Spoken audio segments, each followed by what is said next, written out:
Oke, hari ini kita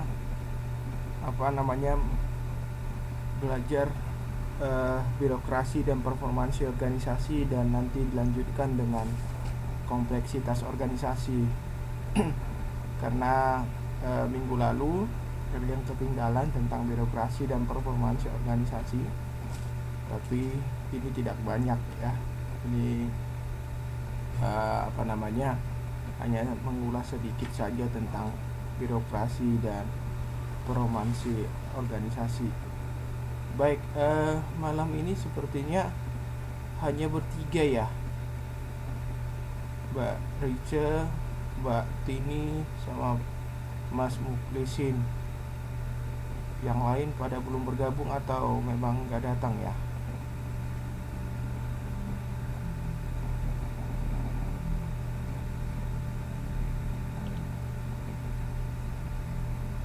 Halo, Mas Muklisin, kedengaran tidak? Mbak Tini, Mbak Rice kedengaran ya?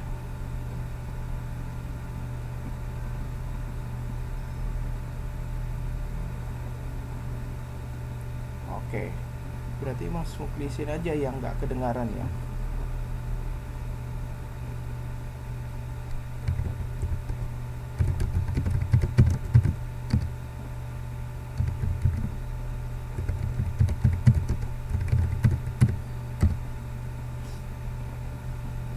Oke. Baik, saya akan mulai saja tentang birokrasi dan performansi organisasi.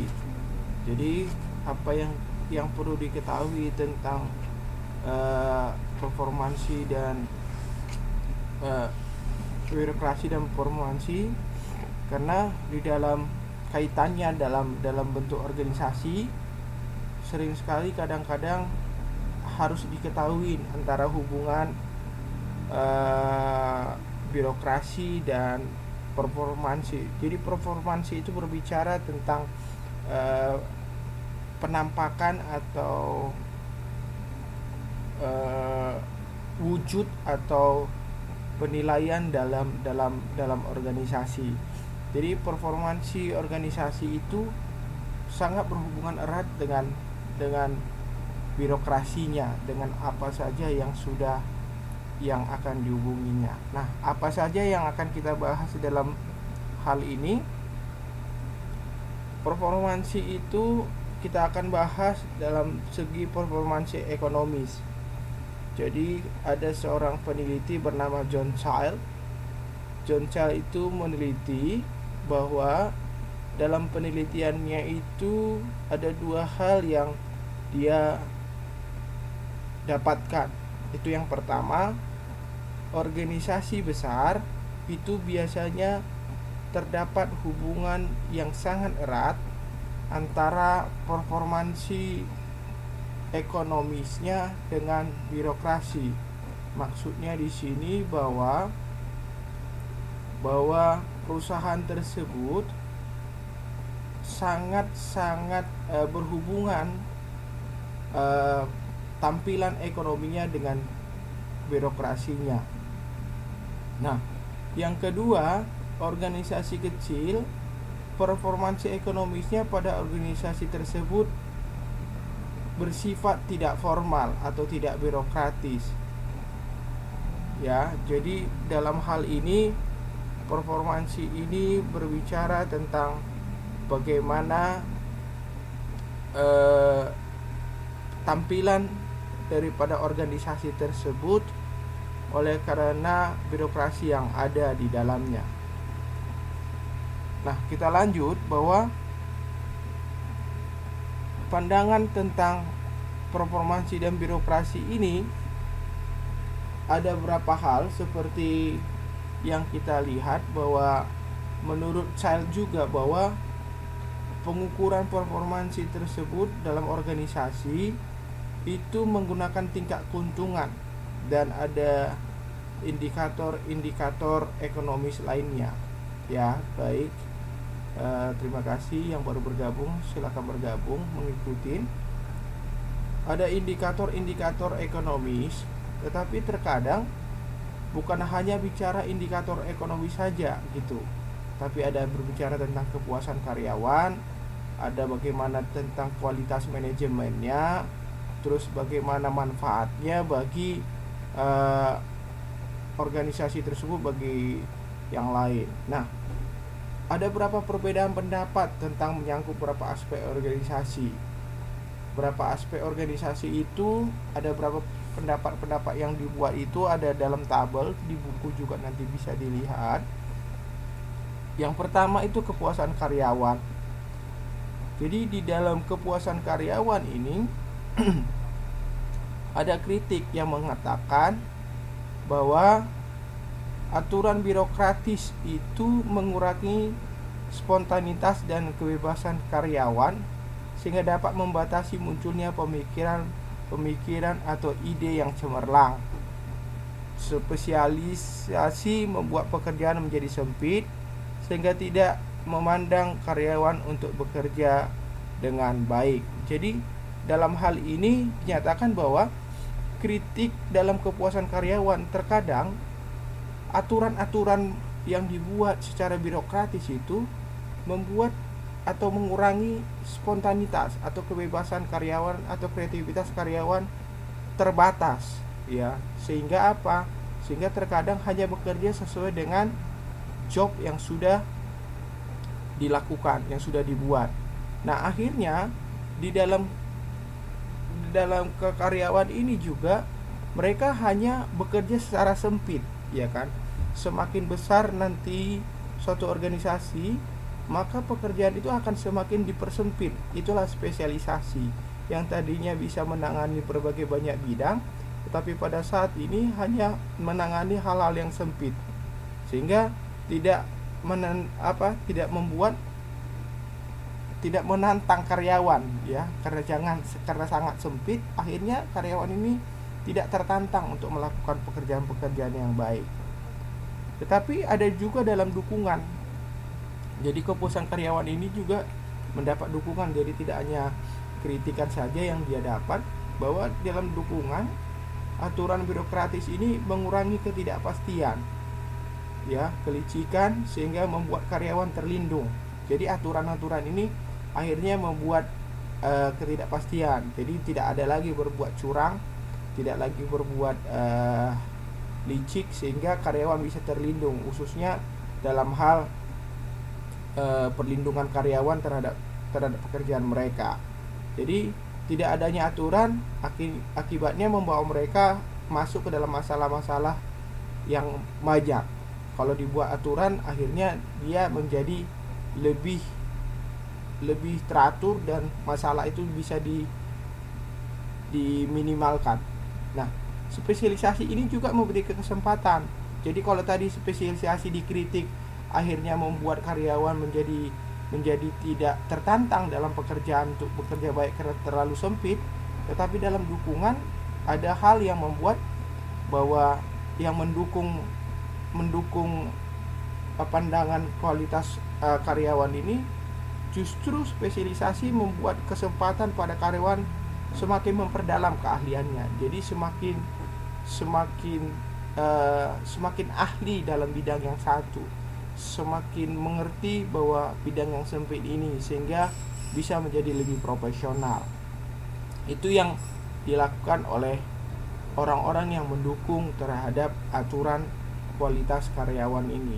Nah, di dalam perubahan atau inovasi, kalau tadi dengan bicara tentang kepuasan karyawan, di dalam perubahan atau inovasi ada kritik hal orang-orang atau pandangan-pandangan yang tidak terlalu sepakat dengan ini, menyatakan bahwa birokrasi itu akhirnya membuat organisasi itu menjadi kaku, sehingga respon mereka itu pun jadi lambat, akhirnya menghambat munculnya yang namanya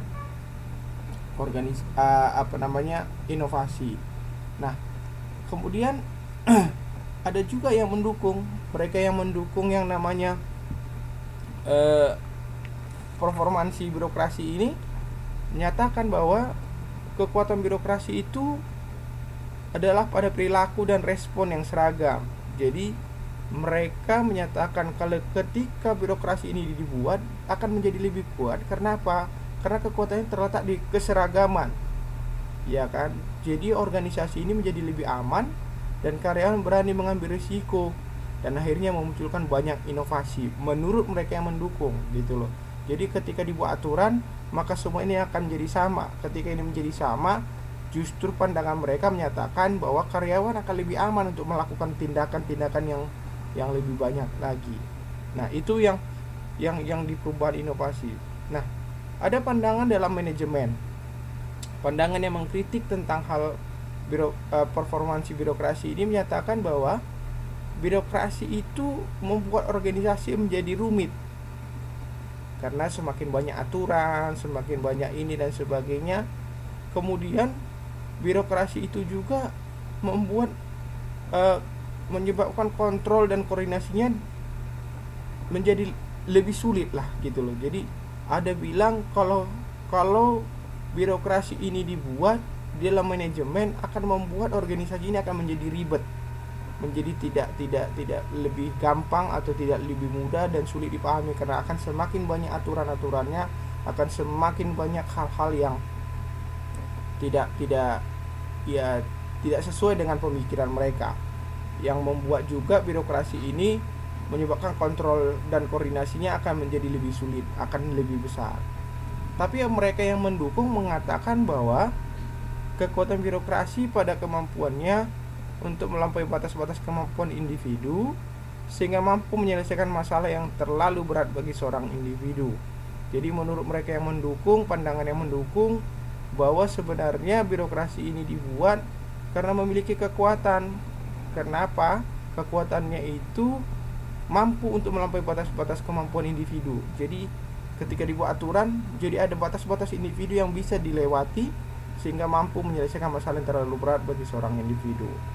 Nah, di dalam struktur birokratis seperti adanya formalisasi, aturan-aturan kepangkatan, hierarki dan sebagainya membuat kontrol atau alat kontrolnya menjadi lebih baik. Nah, kalau menurut Mbak dan Mas, kira-kira Mbak dan Mas ini setuju nggak dengan adanya birokrasi? Saya minta pendapat dulu ini. Mas dan Mbak ini pada orang yang setuju atau mendukung atau mengkritik terhadap birokrasi atau kurang sependapat.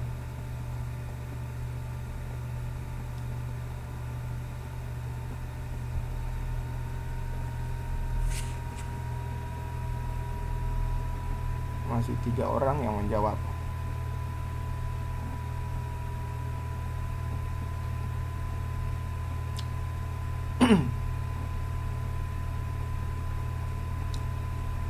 Oke, baik, saya lanjutkan.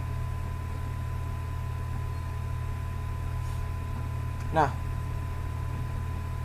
hal-hal yang terjadi, jadi kondisi-kondisi apa saja yang sesuai untuk organisasi yang tidak birokratis. Jadi apa-apa aja kondisi-kondisi yang baik atau kondisi yang sesuai untuk organisasi yang tidak birokratis. Jadi tahu ya, organisasi tidak birokratis, mengerti ya, paham ya, yang minggu lalu ya, kira-kira. Ya, jadi organisasi birokratis itu artinya organisasi yang punya aturan, yang punya yang punya tingkatan, yang punya formalisasi dan sebagainya ya. Ya. Nah, terus bagaimana dengan organisasi yang tidak birokratis? Apa aja kondisi-kondisi yang sesuai dengan organisasi tidak birokratis ini? Ya. Jadi hal-hal yang sesuai dengan organisasi tidak birokratis, yang pertama adalah organisasi itu adalah organisasi yang berukuran kecil. Jadi tidak perlu di sini birokratis. Kenapa?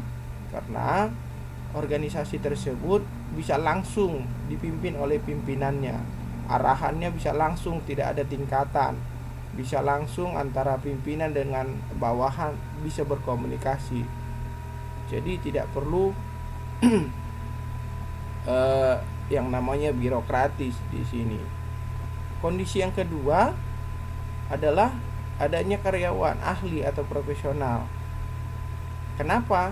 Karena keadaan ini orang-orang ahli ini, biasanya orang-orang profesional ini tidak suka terhadap aturan-aturan. Tidak terlalu senang terhadap organisasi yang punya aturan yang sangat ketat.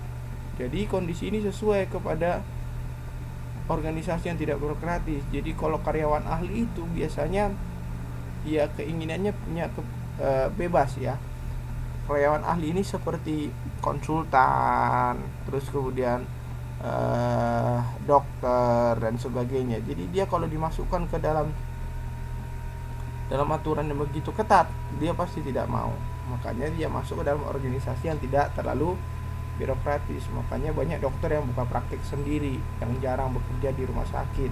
Kalaupun bekerja di rumah sakit, biasanya mereka punya aturan main sendiri, gitu loh. Itu yang terjadi.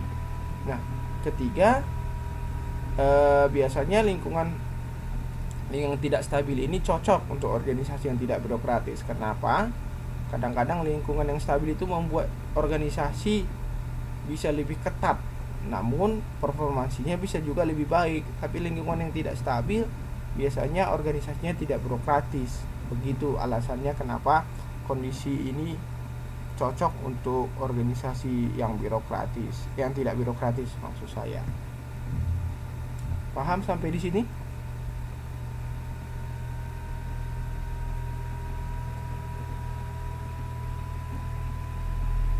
Oke.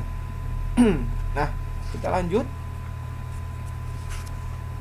Organisasi ini bisa mengalami kemunduran. Jadi organisasi itu juga punya alasan kenapa dia mundur. Di sini ada 3 alasan penyebab kemunduran organisasi. Yang pertama itu adalah atrofi organisasi. Atrofi ini artinya mengalami penuaan. Jadi kira-kira kalau kita ibaratkan organisasi ini seperti kita manusia, semakin tua kan semakin susah berproduktif ya. Tidak memiliki lagi yang namanya kekuatan, tidak memiliki lagi yang namanya otot yang kuat, tidak memiliki lagi yang namanya daya pikir yang kuat. Sehingga makin lama organisasi yang sudah sangat tua ini akan mengalami kemunduran. Ya, kalau kita kan semakin tua, umur kita semakin bertambah, kita pun akan mengalami yang seperti itu, ya. Jadi akhirnya bisa lebih berkurang aktivitasnya. Begitu juga organisasi ini juga mundur karena organisasi itu sudah tua, sudah lama sudah lama berdiri sehingga tidak mampu untuk melakukan aktivitasnya seperti pertama-tama sekali. Nah, kedua adalah vulnerability, artinya kemampuan untuk memanfaatkan lingkungan. Jadi vulnerability ini artinya kemampuan untuk memanfaatkan lingkungan. Nah, di dalam hal ini organisasi itu tidak lagi bisa atau tidak memiliki kemampuan lagi untuk memanfaatkan lingkungannya karena terlalu kecil, ya. Organisasi terlalu kecil, alasannya karena terlalu kecil dalam satu bidang atau perusahaannya terlalu kecil dalam satu bidang sehingga tidak mampu memanfaatkan lingkungan yang ada sekitarnya, atau memang organisasi ini belum berdiri cukup mantap. Jadi dideklarasikan, didirikan, tetapi akhirnya membuat dia tidak mampu memanfaatkan lingkungannya, dan dengan sendirinya nanti dia akan mundur. Dengan sendirinya lama-lama bahkan bukan hanya mundur tapi bisa mati, ya. Sama seperti kita, kalau kita tidak mampu beradaptasi dengan lingkungan sekitarnya, maka manusia kita ini atau tubuh kita ini atau fisik kita ini akan mengalami kemunduran yang bisa kadang-kadang bisa bunuh diri lah atau bagaimana. Nah, yang ketiga alasannya organisasi ini mundur adalah entropi lingkungan. Entropi lingkungan maksudnya adalah bahwa ternyata lingkungan itu kan punya kapasitas, tapi kapasitas itu berkurang. Nah, ketika kapasitasnya berkurang, organisasi kan ingat mendapatkan input dari mana?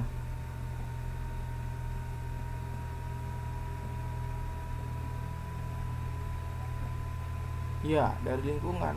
Jadi kalau dia tidak mendapatkan input lagi dari lingkungan, maka pastinya dia akan mengalami kemunduran.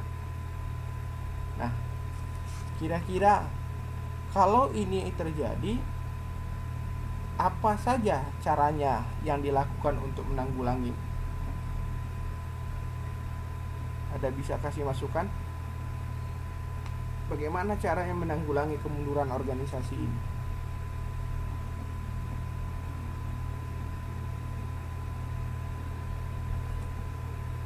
Ya, apalagi?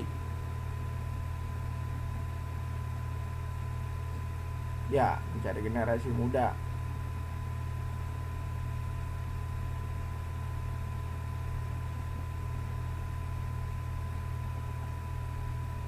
Ya, menyesuaikan diri terhadap lingkungan. Ini ada kesimpulan bahwa cara menanggulangi kemunduran organisasi, dan mungkin Mbak dan Masnya sudah baca, yang pertama sekali itu mencoba membatasi kerugian. Artinya kita yang harus menyesuaikan diri terhadap lingkungan. Jadi kita batasin, berarti kita sesuaikan dengan lingkungan. Yang tadinya produksinya sekian, tapi kita buat lebih banyak untuk hal-hal yang lebih lain lagi. Jadi kita batasi supaya kita bisa menyesuaikan diri terhadap lingkungan. Yang kedua adalah inovasi. Inovasi ini adalah menemukan cara yang tepat. Jadi berkreativitas, melakukan yang namanya tindakan-tindakan yang bisa membuat suatu pemikiran-pemikiran yang fresh, pemikiran-pemikiran yang baru, pemikiran-pemikiran yang bisa menunjang hal-hal yang bisa memberikan yang namanya penemuan-penemuan baru. Nah, itu inovasi. Nah, yang ketiga sebenarnya itulah adalah suksesi. Ya, kayak kata Mbak Eni Nuraini, mencari generasi muda. Itu artinya suksesi. Suksesi ini memberikan, tapi di buku itu tidak ada, memberikan kesempatan kepada orang-orang atau generasi-generasi yang bawah untuk menjadi memimpin atau melanjutkan kepemimpinan organisasi. Itu yang disebut dengan regenerasi atau suksesi organisasi. Maka organisasi itu tidak ada yang seumur hidup kecuali sultan, ya. Sultan, raja itu biasanya sampai mati jadi raja, jadi sultan, nanti anaknya yang menggantikan. Kalau di dalam organisasi perusahaan sendiri pun biasanya ada evaluasi. Nah, kalau di perusahaan itu sekali setahun bahkan bisa dievaluasi melalui rapat pemegang saham. Kalau menurut pemegang sahamnya bahwa manajemen yang ada sekarang ini tidak bisa menghasilkan, tidak berproduksi dengan baik, maka pada akhirnya harus diganti. Begitu juga kalaupun di akhirnya sudah berhasil, biasanya perusahaan tersebut akan menaikkan jabatannya, dan jabatan yang lama ini akan digantikan sama orang yang baru. Jadi akan memperbesar kapasitas daripada manajemen yang lama. Kira-kira ada pertanyaan di sini tentang ini?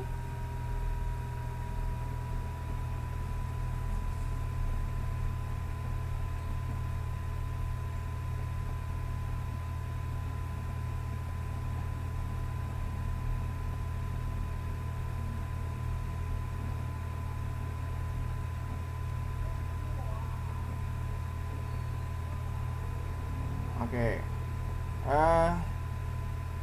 Selanjutnya baru kita masuk ke modul 5, itu bicara tentang kompleksitas organisasi.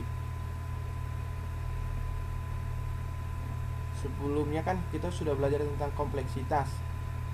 Apa yang kira-kira menurut pandangan Mbak dan Mas ini, setelah kita baca atau setelah kita pelajarin kemarin-kemarin, apa sih yang dimaksud dengan kompleksitas?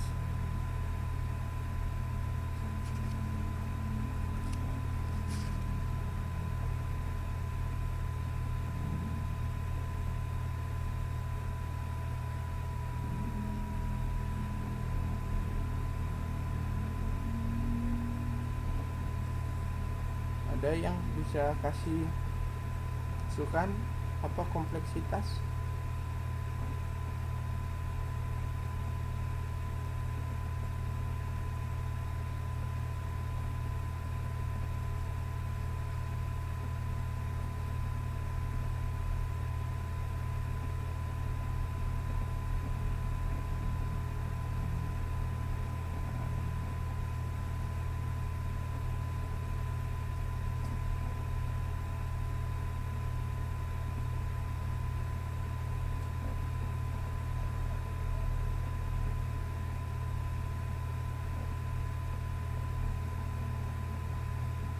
Iya, ya, kompleksitas memang dimensi yang membangun organisasi. Namun yang saya maksud kompleksitas itu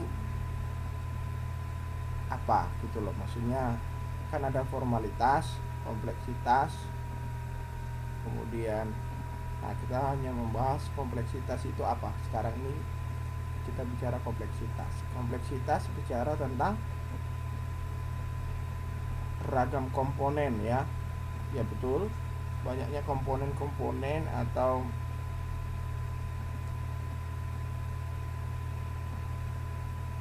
hal-hal yang membangun organisasi. Ada berapa dimensi organisasi yang kemarin kita belajar selain kompleksitas?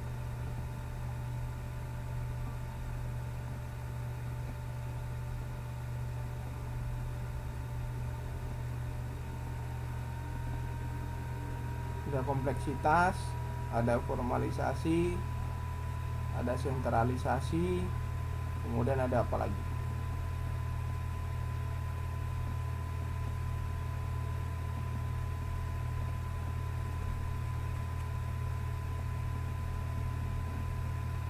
Ya, itu rasio administrasi. Nah, berarti kompleksitas ini itu berbicara tentang hal-hal yang banyak sekali atau keragaman yang terjadi dalam organisasi.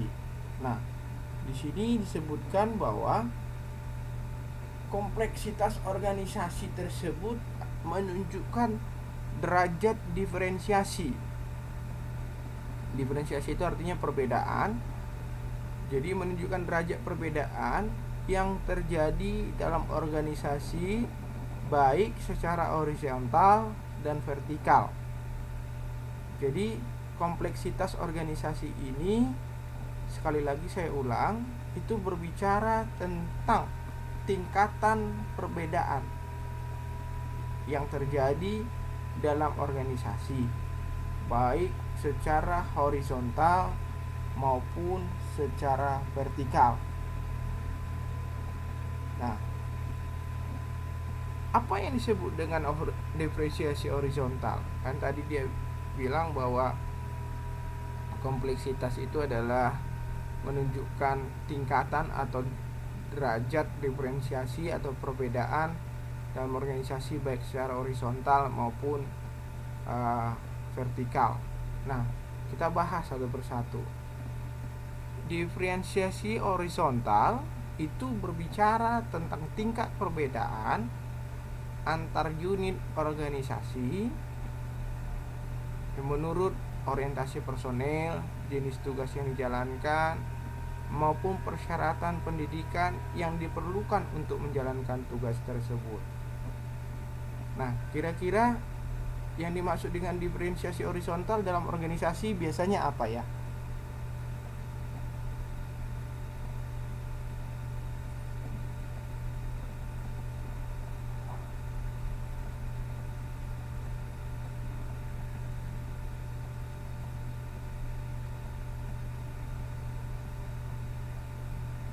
Ini horizontal artinya dia kan sama derajatnya. Ya, kalau di dalam organisasi biasanya seperti gini ya. Kalau departemen ya atau bidang-bidang, contoh ya, eh, suatu perusahaan A mempunyai bidang, ada departemen marketing, departemen produksi, departemen keuangan, departemen HRD, departemen. Nah, itu bicara tentang bagian-bagiannya, bidang-bidangnya. Kalau di dalam organisasi kemasyarakatan biasanya ada seksi A, seksi B, seksi C ya dalam kepanitiaan ya kan. Atau di dalam negara itu ada kelembagaan-kelembagaan. Misalnya dalam presiden itu ada menteri yang sederajat posisinya. Itu bicara tentang diferensiasi horizontal. Jadi di dalam departemen sendiri pun nanti akan banyak hal-hal yang terjadi. Tapi ini bicara horizontal. Jadi bicara horizontal ini perbedaan-perbedaan antar unit. Jadi apa perbedaan antara departemen marketing dengan departemen produksi? Apa perbedaan departemen produksi dengan departemen keuangan? Apa beda departemen keuangan dan departemen marketing dan sebagainya. Jadi itu yang terjadi. Nah, di dalam unit tersebut pun akan terjadi. Contoh, lulusan apa yang diambil untuk marketing, lulusan apa yang diambil untuk produksi, lulusan apa yang diambil untuk keuangan. Jadi ini berbicara tentang ragam-ragam yang terjadi atau tingkat perbedaan yang terjadi oleh karena adanya ragam unit-unit dalam organisasi tersebut, sehingga diperlukan sekali berbicara tentang jenis-jenis tugas, orang yang bagaimana di sana ditentukan, terus persyaratan apa saja pendidikannya, misalnya minimal S1 akuntansi untuk keuangan, minimal S1 teknik untuk operasional, minimal S1 administrasi untuk admin, minimal S1 manajemen marketing untuk pemasaran dan sebagainya. Seperti itu yang terjadi di dalam diferensiasi horizontal. Selanjutnya, nah, diferensiasi horizontal ini membuat hal-hal yang dua ini ya. Jadi kalau tingkat kompleksitas kita semakin tinggi,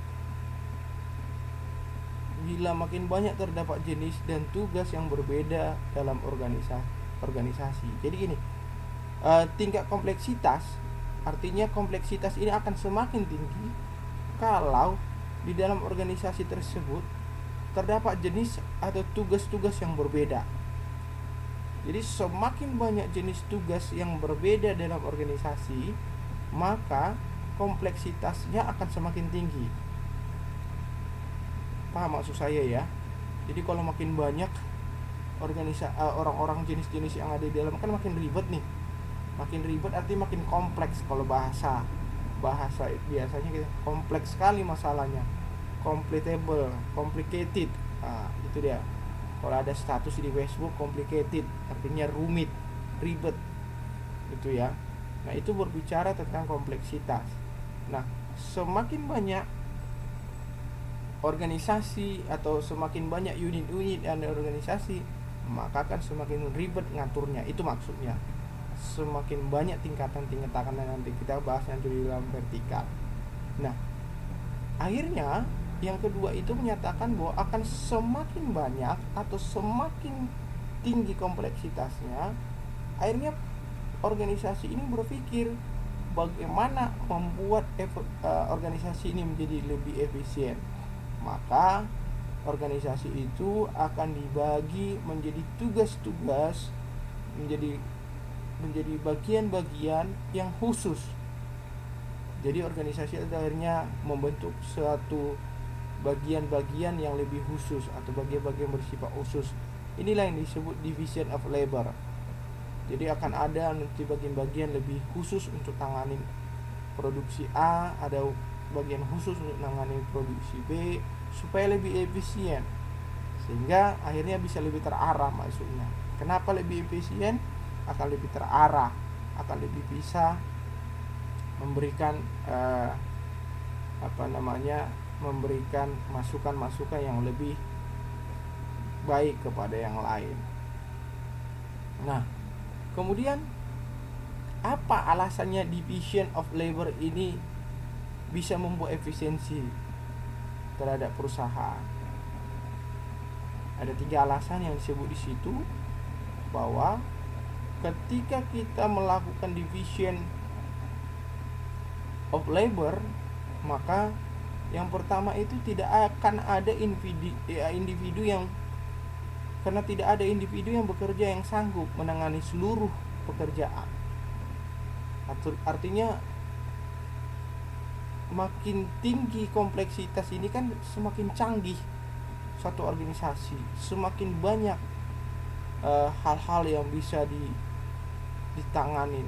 Tapi nggak akan mungkin seorang pekerja atau satu orang bisa menangani kecanggihan dan kompleksitas itu. Maka perlu dibuat division of labor untuk membuat efisiensi. Yang kedua, karena memang manusia punya keterbatasan pengetahuan maupun keterampilan. Jadi tidak semua pekerja, contoh, tidak semua orang bisa mengerti tentang keuangan. Ada satu orang yang khusus yang mengerti tentang keuangan. Dialah yang tahu bagaimana mengatur keuangan itu supaya lebih baik. Nah, itu dia. Yang ketiga, akhirnya apa? Akhirnya akan merangsang atau menstimulasi seorang karyawan itu bekerja lebih baik dan kreativitasnya semakin tinggi oleh karena dia menyukai bidang itu. Jadi orang yang gak suka di bidang keuangan dimasukkan ke keuangan, maka orang itu akan lama-lama tidak akan memiliki gairah dalam bekerja. Tapi orang yang tahu tentang keuangan, yang memang senang membahas tentang keuangan, yang suka hitung-hitung uang orang, ya kan, yang suka memberikan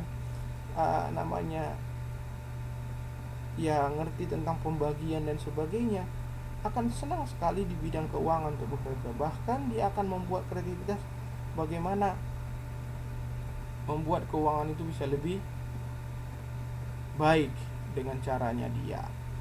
Itu dia. Jadi kenapa alasannya division of labor ini bisa lebih efisien.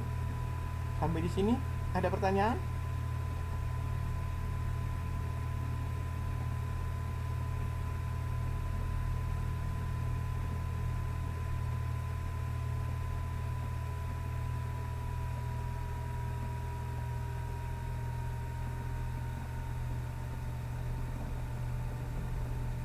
Baik, selanjutnya saya akan lanjut bagaimana caranya membuat division of labor.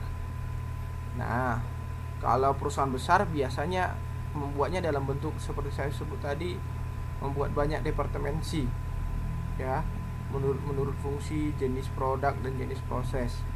Contoh, di perusahaan besar biasanya mereka membentuk departemen produksi, mereka membentuk departemen marketing, mereka membentuk departemen keuangan, mereka membentuk, itu berdasarkan fungsi, ya. Fungsi marketing biasanya memasarkan produk, fungsi produksi ya membuat barang, fungsi keuangan mengatur keuangan, ada departemen HRD atau Human Resource Department, itu bagaimana merekrut pekerjanya. Terus juga ada departemen menurut jenis produknya, misalnya produk kalau dia ada divisi, contoh divisi kalau kita bilang divisi makanan, ya, kayak Indomie kan ada divisi mie goreng, ada divisi apa segalanya, itu jenis produk. Atau jenis prosesnya ada diuap atau sebagainya dan sebagainya. Nah, tetapi kalau di perusahaan kecil itu kan perusahaan besar itu akhirnya membuat departemen, karena semakin besar semakin banyak bidang yang ditanganinya, akan semakin banyak pula departemen yang akan dibuatnya. Nah, kalau perusahaan kecil biasanya sederhana pembagiannya. Biasanya ini satu orang mandor mengepalain 10 orang anak buah, ya, langsung aja seperti itu. Kalau perusahaan kecil, pimpinan langsung tanganin 7 orang. Jadi berdasarkan pembagian jumlahnya, bukan berdasarkan departemensinya. Itu membuat division of labor secara diferensiasi horizontal di perusahaan. Nah, kita masuk ke diferensiasi vertikal. Kalau tadi horizontal itu derajatnya ke samping. Nah, kalau diferensiasi vertikal ini menggambarkan tingkat kedalaman struktur. Artinya tingkat kedalaman itu semakin tinggi dari dari atas semakin ke bawah sampai berapa tingkat hierarkinya dalam organisasi ini. Ini bicara tentang posisi tingkatan ya, posisi tingkatan di dalam organisasi tersebut. Nah, ada hal yang perlu kita ketahui dalam diferensiasi vertikal, bahwa semakin besar diferensiasi vertikal, maka akan semakin tinggi pula atau semakin tambah pula tingkat kompleksitasnya. Artinya semakin banyak nanti saya akan lihat gambarnya, bahwa semakin tinggi atau semakin panjang posisi kepemimpinan hierarki tingkatan dalam satu organisasi, maka tentunya akan semakin tinggi tingkat kompleksitasnya, akan semakin banyak bagian-bagiannya. Nah, yang kedua, diferensiasi vertikal ini atau perbedaan vertikal ini muncul karena reaksi terhadap meningkatnya diferensiasi horizontal. Kenapa saya bilang muncul atas reaksi terhadap meningkatnya diferensiasi horizontal? Kira-kira ada yang bisa kasih tanggapan nggak? Kenapa diferensiasi vertikal itu muncul karena meningkat pula diferensiasi horizontal?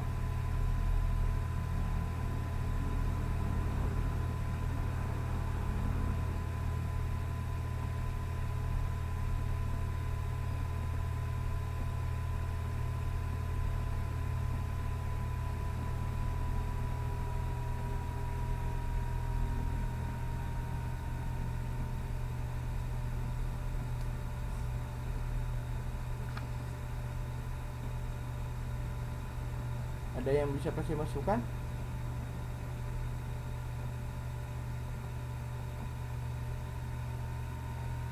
Iya, jadi seperti saya sebut tadi, kalau diferensiasi horizontal kan berbicara tentang makin tambahnya departemen-departemen, makin banyaknya kelompok-kelompok atau grup-grup yang terjadi yang berdasarkan fungsi dan sebagainya.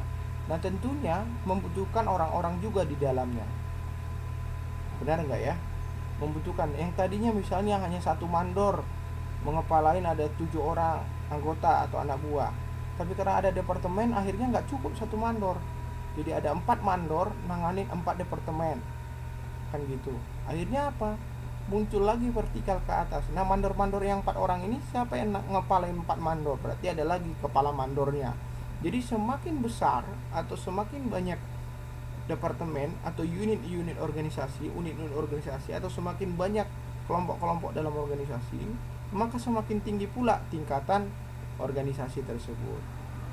Yang ketiga yang terjadi adalah rentang kendali berukuran kecil, maka diferensiasi vertikal menjadi lebih besar. Artinya gini, rentang kendali berukuran kecil maksudnya gini, hak untuk mengendalikan, hak untuk mengontrol atau kekuasaan untuk mengontrol yang kecil akan membuat diferensiasi vertikalnya akan jadi lebih besar dan organisasi akan semakin tinggi. Begitu sebaliknya. Kita contohkan ke gambar ya. Contoh, kalau 10 karyawan yang saya bilang tadi, 10 karyawan itu gambar atas, itu hanya satu kepalanya. Jadi tingkatan vertikalnya tidak terlalu tinggi, tidak terlalu kompleks. Tapi karena begitu banyak organisasi diferensiasi horizontalnya, jadi ada 120 karyawan, akhirnya tambah lagi tingkatan organisasinya. Jadi tiap 10 orang ada pimpinan di atasnya. Tiap berapa orang di atasnya ada lagi pimpinan di atas sampai pimpinan puncak. Jadi akhirnya yang di bawah itu, kalau tadi 10 karyawan, tingkatannya hanya 2 hierarki, pimpinan dan bawahan. Tapi dengan 120 karyawan, maka tingkatannya akan menjadi banyak, jadi 4 hierarki. Itulah yang dimaksud dengan yang tadi yang saya sebut, bahwa semakin banyak diferensiasi horizontalnya, maka semakin tinggi pula tingkatan diferensiasi vertikalnya. Nah, gambar berikutnya juga menunjukkan begini. Organisasi A itu menunjukkan tentang 4096 karyawan. Jadi sama-sama punya jumlah karyawan yang begitu banyak. Tapi yang saya bilang sudah apa? Bahwa rentang kendali yang semakin kecil, contoh ya, satu hanya memimpin 4 memimpin 16 memimpin 256 memimpin 1024 memimpin 4096. Artinya semakin kecil orang yang dipimpinnya, maka semakin tinggi pula diferensiasi vertikalnya. Itu yang saya maksud tadi. Rentang kendalinya semakin kecil, maka diferensiasi vertikalnya semakin tinggi. Nah, sebaliknya kalau organisasi B, semakin banyak yang dia pimpin, artinya rentang kendalinya semakin besar, kekuasaannya terhadap orang itu semakin besar, maka semakin kecil lah tingkatan hierarkinya. Kira-kira paham sampai di sini dengan gambarnya?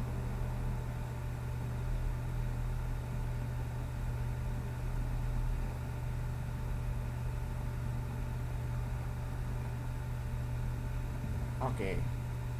Yang lain paham?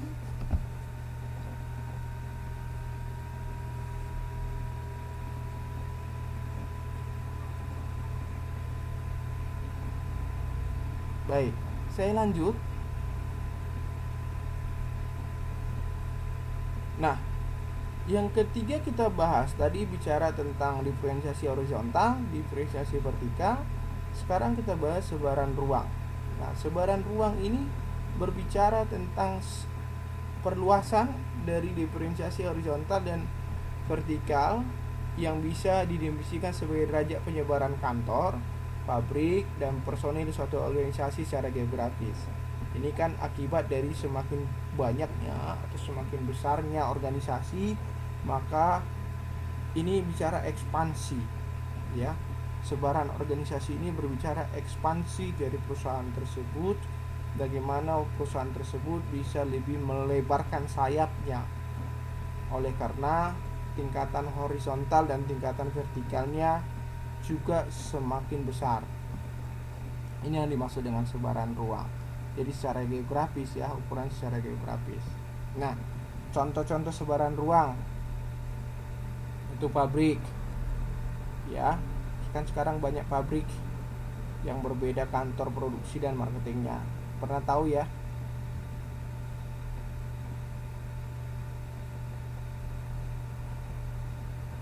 Bisa kasih contoh nggak? Apa aja pabrik yang berbeda kantor produksinya sama kantor marketingnya? Yang pernah dengar?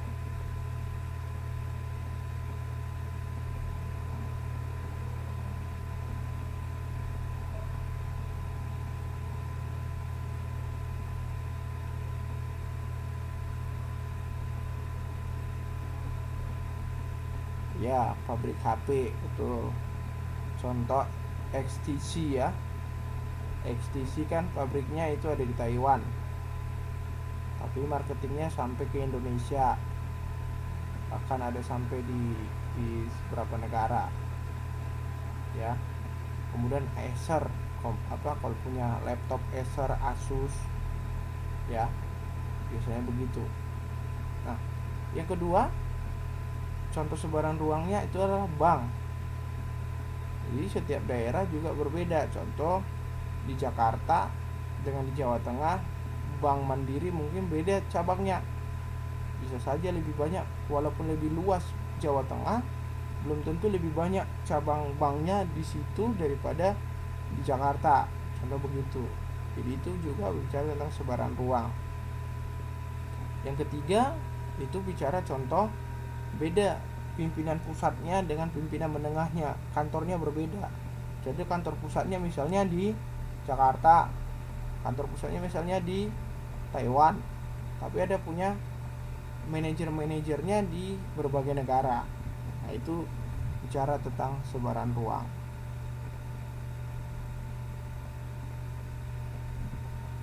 Nah, sekarang kita bahas kenapa kompleksitas itu penting. Di sini ada beberapa alasan. Yang pertama, karena semakin tinggi tingkat kompleksitas, maka semakin tinggi pula tuntutan manajemen untuk mengolah berbagai kegiatan organisasi agar dapat bekerja sama dengan baik dalam mencapai tujuan. Artinya, kalau punya kompleksitas, maka manajemen ini akan dituntut untuk bekerja dengan baik sehingga tujuan tercapai. Jadi penting sekali kompleksitas ini terhadap organisasi, karena untuk membuat manajemen bisa melakukan kegiatan organisasi itu dengan baik. Yang kedua, semakin tinggi tingkat kompleksitas, maka para manajer akan dituntut memberikan perhatian yang lebih besar terhadap permasalahan komunikasi. Ya, jadi semakin tinggi kompleksitas, maka manajemen itu atau manajer-manajer itu akan lebih mengerti bagaimana menanganinya, bagaimana akhirnya mereka bisa berkomunikasi dengan baik, berkoordinasi dengan baik, bagaimana pula bisa mengontrol dengan baik. Yang ketiga, pemahaman kompleksitas ini perlu dipahami adalah untuk membesarkan organisasi. Jadi kalau semakin paham kita tentang kompleksitas, maka akan semakin bisa kita pula untuk mengerti bagaimana membesarkan organisasi tersebut dan menjaga supaya organisasi kita ini tetap sehat, walaupun kadang-kadang ukurannya kan makin besar. Contoh aja, kadang-kadang kan kalau kita pernah nggak ya makan dalam satu restoran atau dalam satu rumah makan warung kecil, waktu warungnya kecil rasanya enak, tapi ketika dia makin besar kok rasanya semakin tidak enak. Pernah nggak merasakan yang seperti itu?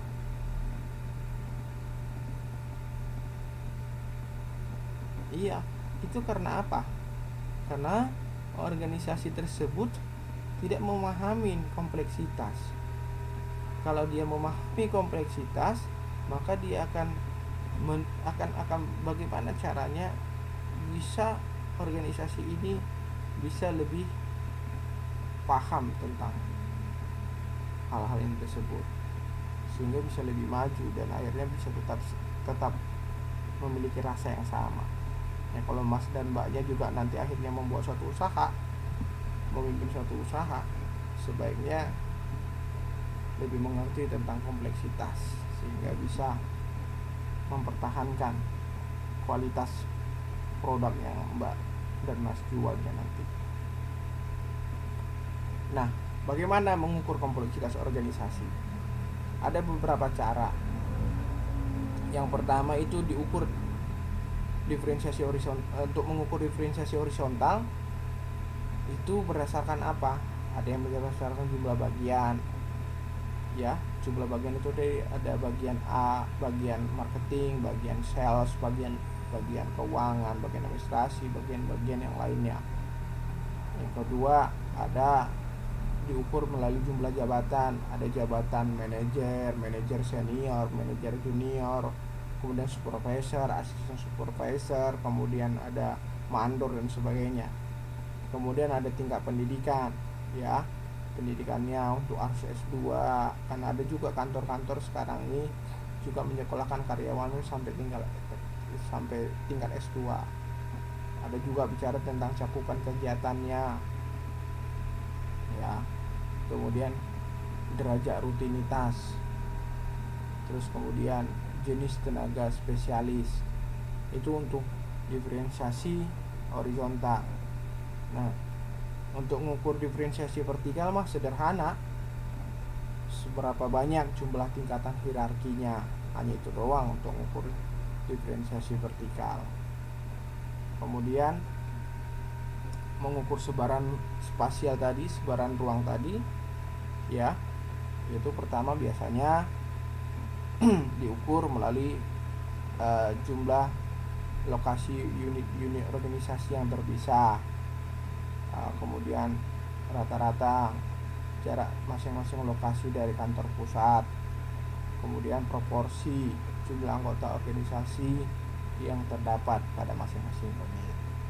Nah, sampai sini paham nggak kira-kira Mas sama Mbak, atau ada yang tidak paham yang perlu kita ulang untuk dijelasin.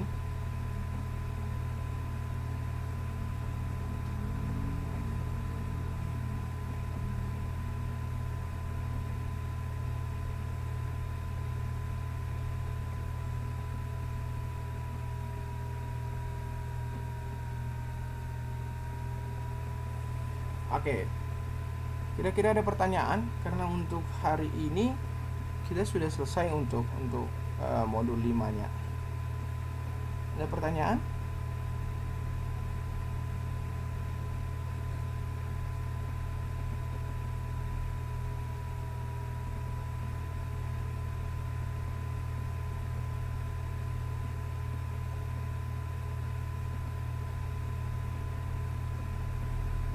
Baik, ini untuk